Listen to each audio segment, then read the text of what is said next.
Ya teman-teman, kita lagi di Taman Sari Cafe di Jakarta, Jogja. Ya, ada teman-teman dari Jogja yang bisa dilihat semuanya.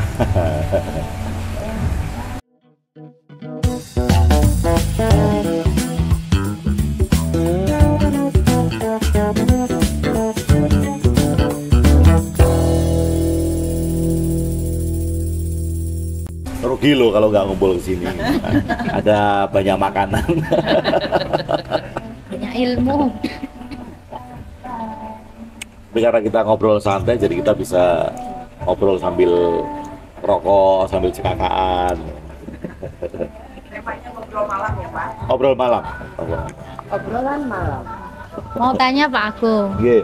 yang video hari keberapa ya? 2 hari yang lalu Pak ya Pak itu? Yang tentang apa? Evolusi Pak ya? Aha. Yang evolusi itu, evolusi 2 Pak itu. Itu tuh ini kayak hang itu loh Pak. Saya tuh kok mau ke dapur aja mau ngapain itu kok bingung ya Pak. Itu kenapa ya Pak yo? Bagian yang mana yang Itu kayak apa ya? Apa mind blowing banget itu loh Pak. Jadi kayak merasa kayak benturan sama yang lama-lama Oh, iya, gitu. iya. Jadi terus ini aku mau ngapain tuh ini jalan ke dapur mau ngapain? Bingung itu kenapa ya Pak ya? itu belum kopdar ya maksudnya. Bilang itu Oh gitu. Saya kan Enggak. baru Iya, beberapa hari. Maksudnya belum latihan gitu kan. Iya. Kalau kita latihan yang benar-benar meruntuhkan cara berpikir kita kan, efeknya bisa lebih dari hang seperti itu, walaupun smooth ya, kayak mabuk neng halus gitu. teman saya pernah kok sepulang kopdar itu sampai rumah suruh apa itu sholat sama istrinya.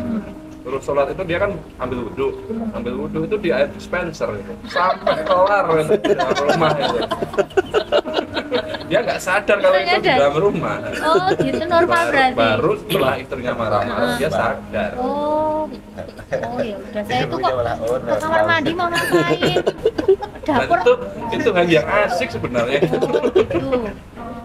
Makanya saya selalu wanti-wanti kan, yuk cerita gitu apa yang dialami pasca itu supaya nggak ngerugiin orang lain gitu. Saya sendiri pulang pertama kali kopdar itu kan, habis kopdar kan saya mampir ke Bandung dulu. Habis dari Bandung itu kan saya naik kereta. Nah, naik kereta itu kan saya pas selepas sholat isya gitu. Di dalam kereta itu kan ada orang sholat. Saya tertawa kepinggal-pinggal itu. Depan banyak orang tuh, saya bingung terus mau ngapain. Saya pura-pura lihat HP. Alibi. Nah, alibi biar kelihatan kalau saya ketawain. Saya jadi pusat perhatian orang banyak. Mikirin apa Pak? Ya nggak tahu, tiba-tiba ketawa aja ngelihat orang. Allahu Akbar itu. Alumni kopdar. Kopdar pertama kali dulu. Tapi yang perlu kita sadari tadi, benturan belief memang. Iya. Itu tidak sederhana. Makanya saya selalu menyarankan kalau mau beragama ya beragama secara total, nggak usah macam-macam. Kalau mau belajar sesuatu ya total, itu jangan dibentur-benturkan karena bahaya. Belief itu kan bahaya. Yang satu pihak itu saya meyakini sesuatu A gitu, jalan ke timur. Yang satu pihak ini saya meyakini ada jalan ke barat, itu kan benturan. Dan itu makanya yuk pilih salah satu. Kita mau ngapain? Karena dalam hidup itu kan harus ada belief.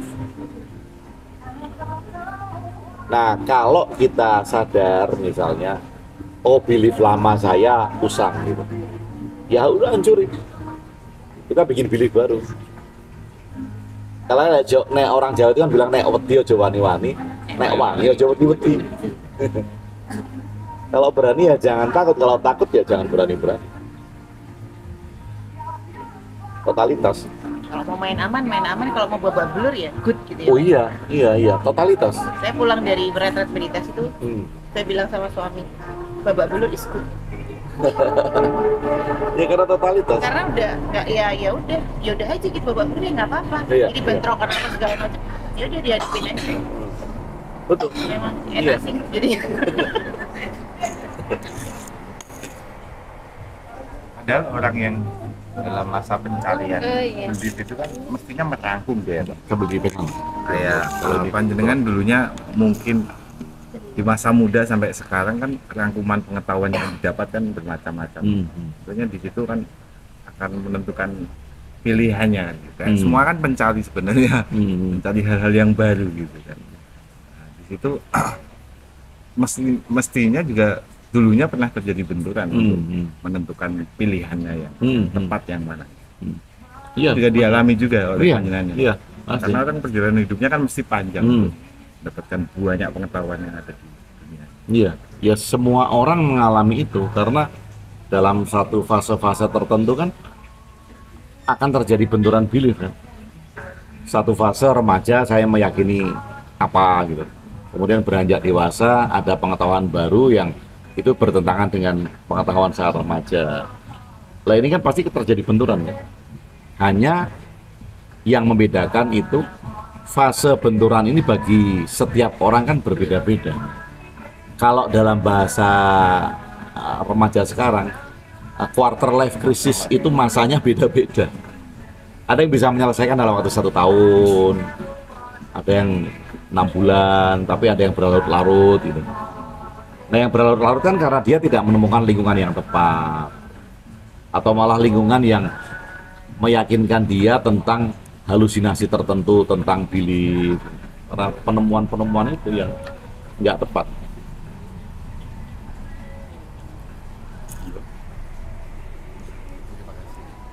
Nah dulu kalau masa remaja, masa SMA gitu kan, istri saya itu adik kelas saya, Ima itu adik kelas saya. Dulu saya pernah jadi anak band gitu kan. Saya gitar, ini vokalisnya. Kita juara kabupaten. Musuhnya nggak ada. Karena pesertanya nggak Cuma satu. kita pernah ikut festival. Baik. Ya, vokalis ceweknya cuma saya. Diborong dong juaranya. Ya, kita semuanya punya fase kan Iya. fase itu. Bener. Dan setiap fase itu kan bukan tentang benar dan salah. Ya. Apapun yang kita lakukan dalam fase itu kan bukan tentang benar dan salah. Karena satu pengalaman akan membawa ke pengalaman berikutnya. Akan membawa ke pengalaman berikutnya. Nah, Mas, kalau saya boleh cerita nih, titik balik saya menghancurkan belief yang lama sampai yang baru itu adalah ketika ada banyak pertanyaan nih di saya nih, Mas. Misalnya satu, adakah keselamatan misalnya di luar Islam? Kan saya tanyakan itu ke ustadz-ustadz gitu kan. Dan mereka selalu jawab enggak, Islam yang paling benar, Islam yang paling. Nah, itu tuh mulai ada di sini tuh enggak setuju. Ada yang enggak benar nih gitu loh. Masa sih gila lo Tuhan, lo misalnya ada 7 miliar manusia di muka bumi ini, terus cuma 2 miliar yang Islam, yang beragama Islam, terus yang 5 miliar lo ini apa lo sia-sia lo semua masuk neraka gitu kan. Pokoknya mulai yang gitu-gitu. Terus udah gitu juga gini. Yang aneh tuh buat saya juga adalah kenapa kentut membatalkan wudhu gitu kan. Ya kan, kentut membatalkan wudhu. Nggak make sense banget dong gitu kan. Jadi saya waktu itu biarin aja, saya sholat juga mau kentut mau apa sih, lah buktinya juga nggak kenapa-napa gitu kan. Nah dari hal-hal seperti itu tuh Mas, terus ini juga ketika ngikutin ceramah misalnya waktu itu kalau nggak salah siapa itu biarawati Mas yang masuk Islam tuh, Irene Handono gitu kan, itu tuh mulai gini. Kenapa dia kok menanamkan kebencian ya atas agama sebelumnya? Jadi kita tuh kayaknya kalau orang-orang yang istilahnya benar-benar mainstream nih Mas, keluar dari situ emang akan menjadi membenci orang Kristen gitu loh. Jadi kalau saya tuh dapat mulai ini pencarian kan. Ini saya nggak suka nih Islam yang maksudnya yang seperti yang ini. Jadi ya terus mencari gitu kan. Ya kalau boleh dibilang dulu juga saya ya ampun semua sholat apa yang nggak dikerjain, qobliyah ba'diyah semua dikerjain, baca Quran aku mau khatam berapa kali, udah dikatam-katamin gitu loh Mas. Jadi buat saya ketika itu ya ampun gitu tuh, sampai akhirnya ya bisa berbicara kitab suci misalnya, terus apa itu adalah masih buatan orang. Saya sih masih mulai mengkritisi maksudnya cerita-cerita di itu. Udah mulai itu, makanya ketika berjalan terus kemudian sampai ke Mas Agung itu, saya sudah melepas Tuhan itu Mas, semua segala macam. Jadi saya tinggal konfirmasi dan puncaknya adalah ketika Mas menjelaskan tentang syahadat. Karena dari dulu saya itu bertanya, syahadat ini apa maksudnya? Ketika itu dapat jawabannya di bukunya Mas Agung, aduh ini dia gitu loh. Jadi emang titik baliknya itu ya, kalau buat saya itu memang ketika pikiran ini kita lebih mau nggak nelen bulat-bulat lah istilahnya Mas gitu. Mengkritisi pikiran sendiri ya. Gitu kalau saya ya Mas ya, gitu. Dan itu merupakan satu fase yang tepat ketika kita berani mengkritisi pikiran sendiri. Nah, ketidaktepatan orang-orang ini kan ketika dia bilang berpikir kritis, dia mengkritisi pikiran orang lain. Iya. Kayak kemarin, Pak Agung itu selalu mengedepankan berpikir kritis. Sekarang saya akan meniru Pak Agung. Saya akan kritisi Pak Agung, kan ada yang gitu ya kemarin. Kemarin itu ada yang gitu kan. Jadi saya akan kritisi pemikiran Pak Agung gitu kan. Ya saya tanya, loh kapan saya mengkritisi pemikiran orang lain? Saya itu mengkritisi pikiran saya sendiri. Jadi konten-konten yang saya buat, buku-buku yang saya buat kan bukan mengkritisi pikiran orang lain kan. Saya mengkritisi pikiran saya sendiri. Kenapa kok aku sholat misalnya? Kenapa kok aku berdoa? Itu yang saya kritisi kan pikiran saya sendiri. Saya tidak pernah membantah pikiran orang lain. Orang lain punya pendapat, saya nggak pernah bantah. Saya mengkritisi pikiran saya tentang satu jalan yang pernah saya alami dan itu saya pertanyakan. Kalau perkara orang punya pendapat, itu pendapat dia kok sah-sah aja kok. Benar. Dan satu pendapat kan nggak bisa dikatakan itu salah atau benar kalau pendapatnya orang. Masing-masing punya kebenarannya ya Mas. Apakah seperti kayak saya juga tahu perjalanan Mas Agung, terus mungkin juga teman-teman, apakah itu kita yang dibilang mengalami evolusi berpikir Mas? Pikiran itu ya, betul. Kita mengalami evolusi pikirannya. Dan kebanyakan hampir di semua agama itu kan membonsai evolusi pikiran. Iya benar. Membonsai. Benar. Istilahnya dikedik lagi nih, menarik. Iya benar. Dikedilkan. Membonsai, dikedilkan karena kan sudah dilarang kan. Jangan berpikir ini nanti temannya setan. Sementara ayat-ayat Al-Qur'an sendiri banyak banget ya. Tidakkah kamu berpikir? Gunakanlah pikiranmu. Paradoks jadi. Iya. Pak, nyambung ke Mbak Lisa tadi Pak. Lah tapi di alas sudah dipegang tapi ditaruh ke bawah. Ini Pak mau ini. Jadi penasaran saya Pak. Ini Mbak Lisa tadi tentang pertumbuhan evolusi ya Pak ya. Itu kenapa masing-masing orang punya kecenderungan untuk kepikiran mengkritisi pikirannya sendiri itu? Tiap orang kok tidak sama, itu dari mana kok bisa muncul seperti itu? Apakah memang ada orang yang bilang itu karena jiwa tua atau gimana itu Pak? Menurut Pak? Saya masih old soul. Iya, old soul ya. Nah itu Pak Agung. Masih bayi. Masih bayi. Lucu. Nah ini yang mesti kita lihat bahwa pada saat pembentukan janin, kapasitas otak itu kan berkembangnya berbeda-beda. Nah, hal itu yang sampai sekarang juga tidak diketahui. Mengapa kok kapasitas otak itu bisa berbeda-beda? Apakah karena ada satu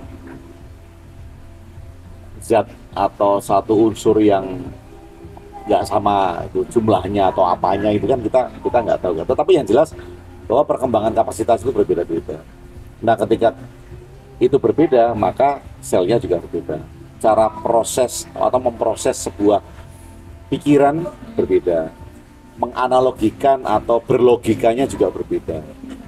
Maka karena itu berbeda-beda, ada orang yang cepat paham tentang kehidupan, ada yang mikirnya lama, ada orang yang dikasih tahu sedikit saja ngerti. Itu kan karena proses berpikir kan.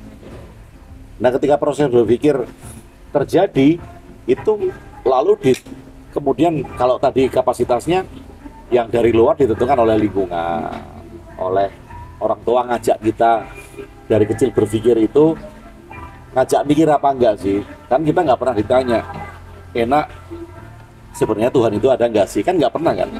Orang tua selalu menanamkan Tuhan itu namanya ini sudah ada ini. Atau saat anak-anak bahkan sampai dewasa pun kan kita nggak pernah ditanya, kamu sekarang mau milih agama apa? Kita nggak pernah. Sudah dipilihkan agama. Kita nggak pernah diberi kebebasan itu. Nah itu kan menyebabkan masing-masing orang tumbuh dengan kapasitas berpikirnya sendiri. Lalu ada orang yang mengatakan kalau dia yang gampang paham tentang kehidupan itu jiwa tua, old soul. Nah, nggak ada ya Pak? Padahal nggak ada, ya kan itu pengaruh dari cara berpikir. Nyambung terkait pertanyaan. Saya mendengar istilah bonsai atau dikerdilkan jadi nyambung. Bu tadi yang sana bertanya tentang syahadat. Mohon diulas lagi tentang syahadat. Saya jadi berpikir bahwa jangan-jangan syahadat itu juga proses untuk orang dibonsai atau dikerdilkan. Sebelumnya saya minta penjelasan syahadat yang lebih gamblang lagi. Ya, jangan syahadat dari setiap agama tentunya punya syahadat sendiri kan. Jangan-jangan syahadat itu untuk membonsai orang. Kerdilkan orang supaya nggak tumbuh menjadi yang lebih besar gitu. Atau dia nggak terbuka pikirannya, nggak bisa menerima hal-hal di luar agamanya dia gitu, menjadi fanatik yang sempit gitu. Terima kasih. Akhirnya menjadi seperti itu ya sekarang. Akhirnya menjadi syahadat itu menjadi semacam inisiasi, baiat lah. Kalau kamu mau masuk kelompokku syaratnya ini kan baiat. Supaya apa? Supaya dia nggak keluar dari kelompoknya. Sekarang seperti itu. Tapi pada awalnya kan enggak. Kalau kita melihat bahwa ini karena kita bahas syahadat, maka kita bahas dari satu tradisi agama gitu kan. Dulu saya sering ngulas itu, bahkan beberapa ayat-ayat itu masih saya ulas sih, Al-Fatihah apa, Anas apa, kemudian Al-Hajj itu apa, kemudian beberapa ayat-ayat saya sering ngulas itu di tulisan-tulisan awal saya. Tapi kemudian akhirnya saya tidak menyentuh itu lagi karena itu milik satu tradisi agama supaya nggak ada konflik. Tetapi menariknya gini, bahwa ketika ada lafaz aku bersaksi bahwa tidak ada Tuhan selain asyhadu alla ilaha illallah. Yang jadi konflik kita adalah pengertian asyhadu alla ilaha illallah. Mengapa translate bahasa Indonesianya menjadi tidak ada Tuhan selain Allah? Ini kan menjadi sempit karena itu tafsirnya Depak, terjemahan Departemen Agama, yang kalau menurut kosakatanya seharusnya kan kalau dalam bahasa Inggris itu lebih lebih clear lagi. Sekali-kali baca Quran terjemahan Inggris itu, there is no God, only one God. Jadi yang dipakai suku kata itu sama God. Jadi tidak ada Tuhan selain Tuhan. Jadi jangan diganti. Kalau diganti kita menjadi manipulatif.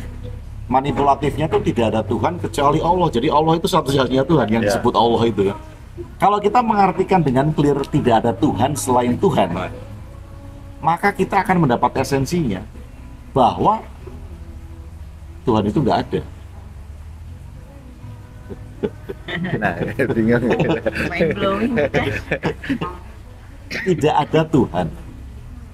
Oke.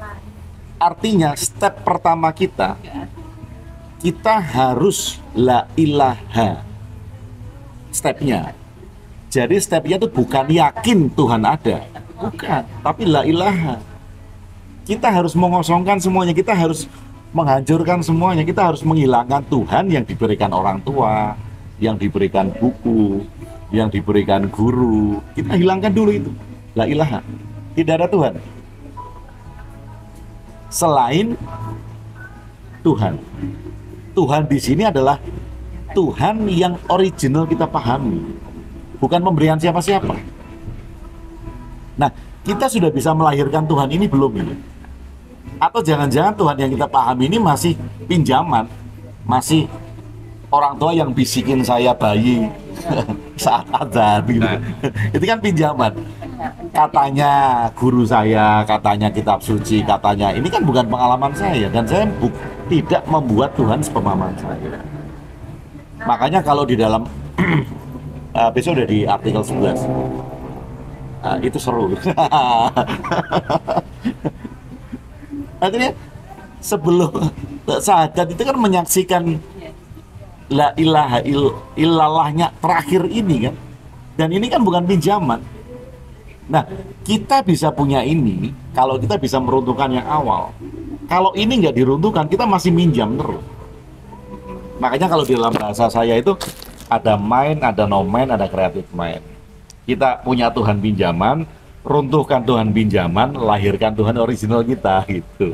Kalau dalam bukunya Bapak yang nggak ada SD, bukunya Bapak yang di EJ ketiga itu malah lebih detail, gamblang kita memahami. Tiada Tuhan selain, kalau Bapak memakai kata sang sumber ya Pak itu Pak. Dengan memahami sang sumber yang dijelaskan Bapak melalui buku itu, kita malah lebih mudah memahami syahadat tadi. Tiada Tuhan selain sang sumber itu sendiri. Sang sumber yang merupakan original, yang pemahaman kita yang baru. Dan gini, kalau kita memahami ada sumber ya, tapi jangan diartikan bahwa sumber itu adalah individu yang memberikan kepada kita. Sumber ini kan keutuhan, keutuhan tentang hidup. Kan kita nggak bisa hidup sendiri.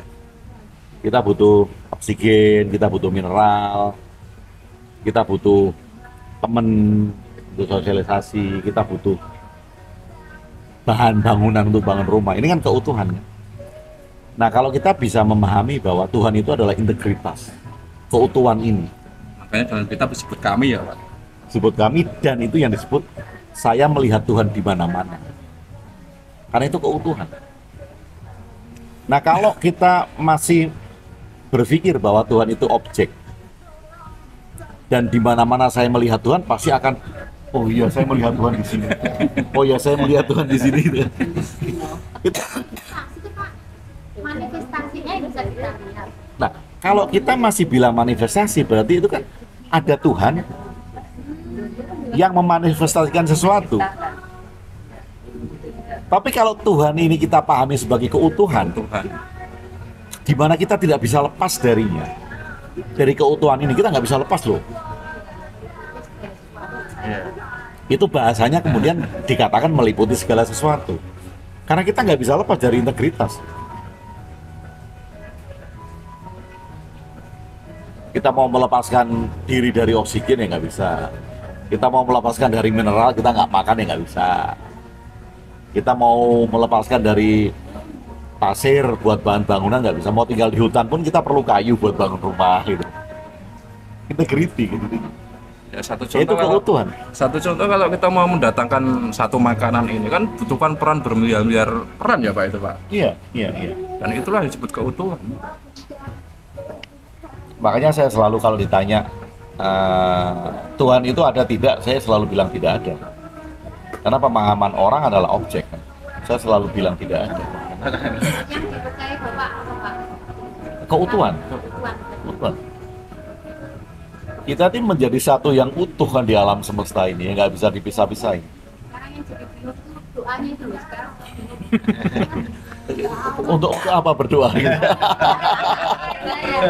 Itu apa berdoa? Itu cuma untuk saya sendiri dulu Pak. Saya tuh jadi konsepnya jadi kayak la ilaha illa ana. Nah, itu kan udah diganti kalimatnya. Jadi saya nganu sendiri gitu. Di afirmasi mau ngapain tak. Tapi ya kadang masih nyebut Allah sih saya. Tapi ini ya Pak, pemahaman seseorang tentang dirinya sendiri pun tidak penuh mungkin ya. Karena menyebutkan tadi pemahaman seseorang tentang dirinya sendiri mungkin tidak utuh ya. Kalau tubuh ada 5 yang pertama tubuh fisik gitu. Kita pun tidak bisa memahami sepenuhnya tubuh fisik dengan anatomi tubuh yang sangat lengkap. Iya. Kita minum jeruk, terus jeruknya kemana? Nutrisi apa yang diambil? Ampas mana yang dibuang? Mana yang jadi apa? Jadi urin, mana yang jadi keringat, kita tidak paham. Beralih ke tubuh energi kita yang seperti apa kita nggak sangat paham detail. Iya. Setelah itu tubuh mind yang seperti apa itu yang mungkin mencoba dengan ini ya bangun supaya kita menyadari tubuh kita secara utuh.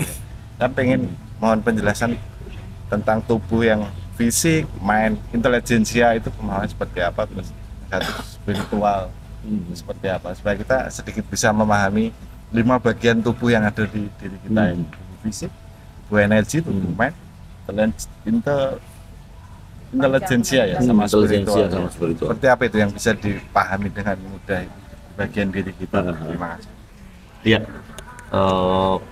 Jadi kita mulai dari sini. Kita mulai dari pada saat kita hidup sekarang ini. Kemudian saya bisa berbuat sesuatu. Saya punya tenaga. Karena saya bisa berjalan, saya bisa bicara gitu. Saya punya energi. Nah, kita perlu energi. Nah, kalau kemudian fokus saya di dalam hidup itu membesarkan energi saya jadi makin kuat. Saya bisa jalan kaki selama berjam-jam ya, di samping fisik itu kan ditunjang oleh energi. Saya melekat dengan kekuatan. Itu tubuh energi. Saya melekat dengan kekuatan. Oke, kalau saya melekat dengan kekuatan, akhirnya pada saat saya harus melepaskan tubuh fisik, saya menganggap diri saya adalah energi itu. Dan saya tidak akan bisa melepaskan tubuh fisik saya pada saat sel-selnya sudah mati. Saya mungkin kurus kering, sudah nggak bisa apa-apa, orang menganggap tersiksa gitu. Karena saya tidak bisa melepaskan dengan mudah tubuh saya yang seharusnya umurnya sudah habis. Karena saya terikat dengan tubuh energi ini nggak bisa melepaskan fisik, daya nggak bisa melepaskan fisik. Itu energi. Kemudian pada saat hidup, ketika saya mendewakan pikiran saya sering bervisualisasi untuk saya wujudkan. Ada konsentrasi ya, kekuatan pikiran dengan konsentrasi yang selalu saya latih gitu. Kan pikiran saya jadi kuat. Nah, ketika pikiran saya menjadi kuat, proyeksi-proyeksi sangat mudah kita ciptakan. Nah, di sana juga mengikat. Pada saat fisik saya seharusnya sudah nggak ada lagi, bukan hanya energi, tapi pikiran juga melekat. Nah, intelijensia itu adalah rasa universal. Itu, yang termasuk di intelijensia itu rasa bahagia, rasa senang, rasa sesuatu yang meluap, itu termasuk intelijensia. Nah, itu pun menjadi bagian dari dimensi kita, kan, rasa itu. Nah, bila kita mengidentifikasi kita sebagai rasa itu, dan kita mencari terus, aku pengen bahagia terus karena aku pernah merasakan bahagia, kan kita terikat dengan intelijensia. Itu juga mengikat. Nah, spiritual itu merupakan satu dimensi yang tidak bisa kita definisikan dengan bagian-bagian tadi. Bagian yang sampai sekarang belum kita ketahui. Karena kita masih harus fair ya, masih harus jujur bahwa kita baru tahu 5% dari kehidupan di alam semesta, termasuk kita. 5%. 95% kan masih nggak diketahui. Hal-hal yang kita ketahui. Dari hidup, dari alam, hanya 5%. Bahkan kita kalau bicara tentang tubuh, kayak tadi, anatominya nggak tahu jelas kita. Belum. Kalau kita pun bicara tentang skema pelepasan tadi kan, kita mesti harus menyisikan. Kalau saya menyebut itu adalah tubuh spiritual, itu tubuh yang nggak kita ketahui. Gitu ya. Tubuh spiritual nggak bisa dijelaskan. Nggak, kita nggak tahu. Bahkan bukan tidak bisa dijelaskan. Kita nggak tahu saat ini. Mungkin 100 tahun lagi ditemukan. Oh, ternyata ada lapisan ke-6, ke-7. Sangat mungkin. Karena ini bagian yang saat ini tuh belum diketahui. Kita baru tahu 5% dari 95%. 5% itu 95% itu kalau di sains itu kan dark matter sama energy matter. masih dikategorikan sebagai dark matter dan energy matter. Dark energy dan energy matter. Nah 5% kita baru 5%. Makanya kalau Pak Agung mungkin nggak ada lapisan-lapisan yang lain, ya mungkin aja. Suatu saat mungkin akan ditemukan lagi. Karena dulu waktu kita SMP, pelajaran fisika itu kan partikel terkecil adalah atom. Kemudian ternyata di dalam atom ada elektron, ada proton, ada neutron. Sekarang kuat. Nah, nanti kan akan ditemukan lagi kan, dan itu kan nggak habis-habis. Partikel terkecil temukan lagi, dan itu nggak habis-habis. Terkait skema pelepasan tadi Pak, berarti latihan-latihan yang Bapak ajarkan melalui kopdar dengan mengambil jarak dengan pikiran itu untuk membypass kemelekatan saat melewati tubuh itu ya Pak? Iya. Untuk melatih kita supaya kita tidak melekat dengan salah satu itu. Jadi bukan berarti itu adalah sebuah alam yang akan kita tuju setelah kematian, kan banyak yang salah paham di sana kan. Oh setelah saya mati di dunia fisik saya akan masuk di dunia energi gitu. Setelah mati di dunia energi saya akan masuk di dunia mind gitu, di dimensi ya. Setelah mati di dunia mind saya akan melanjutkan ke dimensi intelijensia gitu. Enggak seperti itu.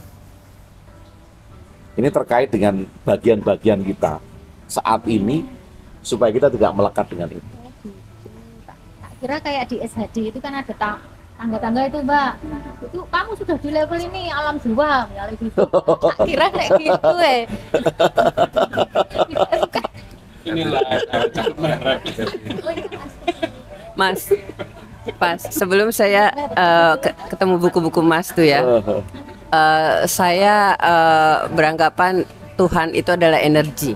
Itu saya refleksikan dengan surat Qul Huwallahu Ahad ya, surat Al-Ikhlas ya, yang kan dibilang Qul Huwallahu Ahad 1, tidak beranak, tidak diperanakan, tidak berawal, pokoknya tidak berawal. Kan kalau dipikir-pikir energi seperti itu tuh ya Mas ya.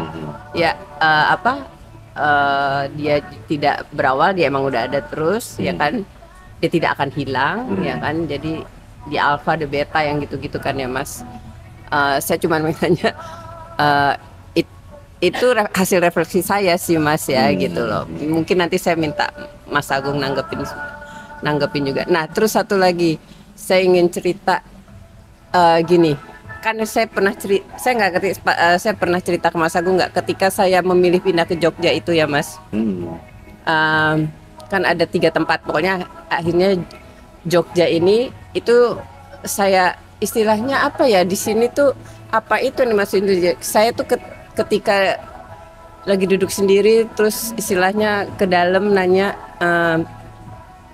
Jogja kah yang gini-gini, itu tuh tiba-tiba tuh saya dapat rasa yang nggak ngerti Mas, meluap-luap gitu. Saya ngerasa bahwa saya telah memilih Jogja, tapi belakangan saya mikir tidak, Jogja yang memilih saya karena dia yang memberikan saya kayak frekuensi atau vibe gitu loh Mas. Saya minta tanggapannya Mas Agung. Oke, yang pertama tentang energi ya. Banyak orang yang menganggap bahwa atom, oke lah, Tuhan itu adalah energi karena ada di mana-mana. Iya. Benarkah energi ada di mana-mana? Pertanyaannya gitu. Iya. Oke. Sekarang pertanyaan reflektif kita. Di sini ada energi nggak?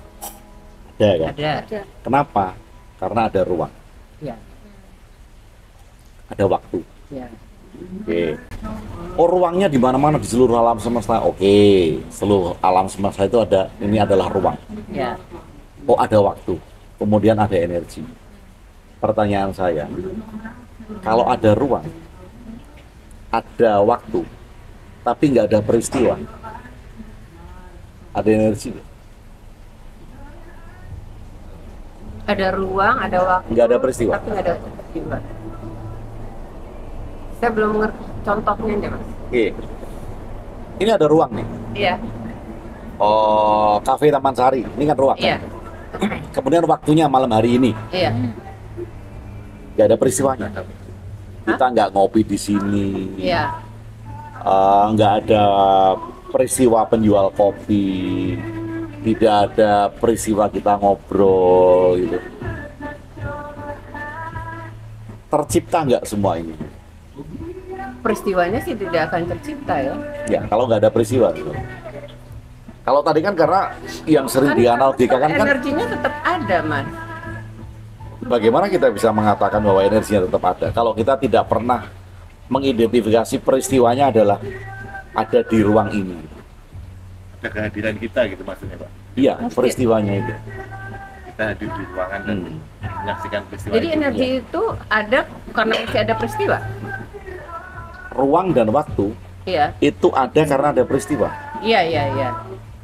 Nah, kalau analoginya hanya energi itu ada di mana-mana di seluruh alam semesta, ini kan hanya asumsi kita. Iya, Kalau ruangnya adalah alam semesta, misal di mana-mana, waktunya adalah saat ini gitu. iya. Kemudian nggak ada peristiwa, kan semua ini menjadi nggak ada. Dan energi Oh, iya. pun nggak ada. Oh. Kan syaratnya terjadi sebuah kehidupan ini kan karena ada ruang, Iya, ada waktu, ada peristiwa, ada iya. peristiwa. Nah, dengan kehilangan peristiwa, konsep energi ada di mana-mana itu kan terbantahkan, gugur.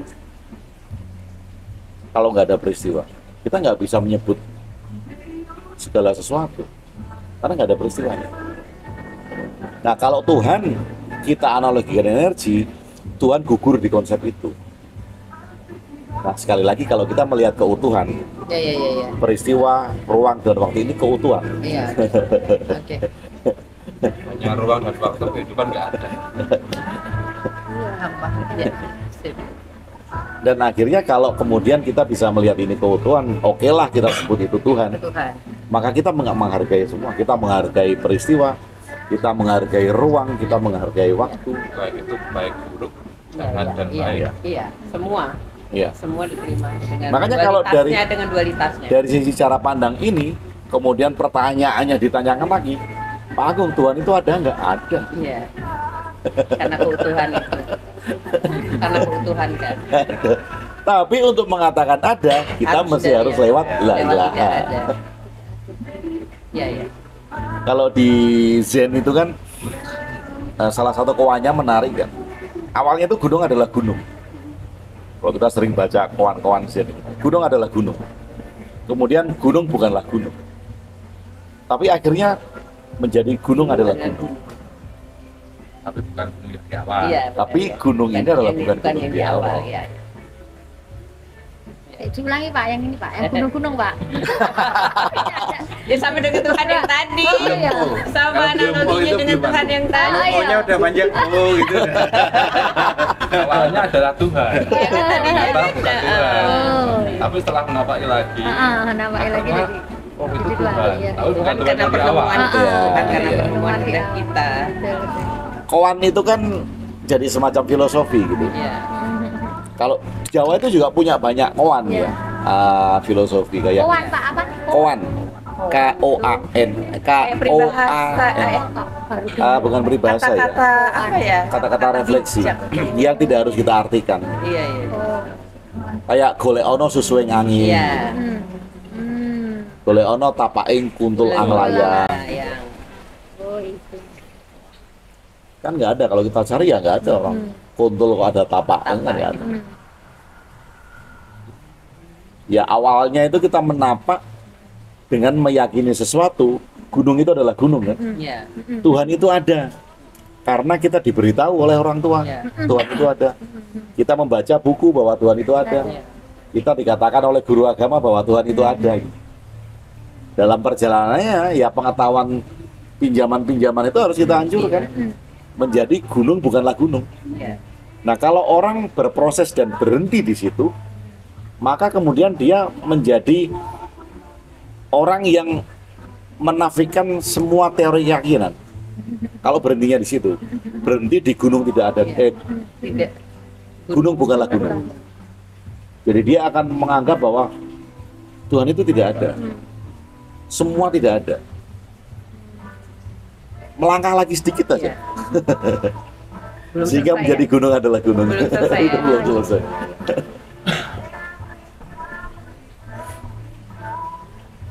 Nah kalau di video-videonya Ngaji Roso itu kan karena saya mengawali dari orang sudah meyakini gunung adalah gunung. Jadi saya bawa dulu ke gunung bukanlah gunung. Supaya apa? Supaya kita berkecamuk. Kalau nggak ada dinamika, kita nggak akan berjalan. Iya. Makanya Udah dengan puas lantang aja di padu situ. selalu ngomong Tuhan tuh nggak ada. Nah, orang yang baru mendekatnya kan langsung nggak ada. Kalau berhenti di situ ya dianggapnya Mas Agung ateis. Kalau orang anu Iya langsung kan? nggak mau dengerin Mbak. Iya. Saya malah penasaran. Kok dibilang gitu ya Mbak. Kalau kuahnya Mbak Gatot yang pernah disampaikan itu Pak, saking gede ini ngebai jagat gitu, cilik ngambil orang kata gitu. Ya, sing ono kuwi dudu. Iya. Sing Saking ora ono kecilnya kuwi. sampai nggak kelihatan, Iya. besarnya memenuhi semuanya. Iya. Dan itu menjadi bahan reflektif yang sederhana loh sebetulnya. Kalau kita Nggak bisa jangkau kita gitu ya, saking kecilnya nggak Iya. kelihatan gitu.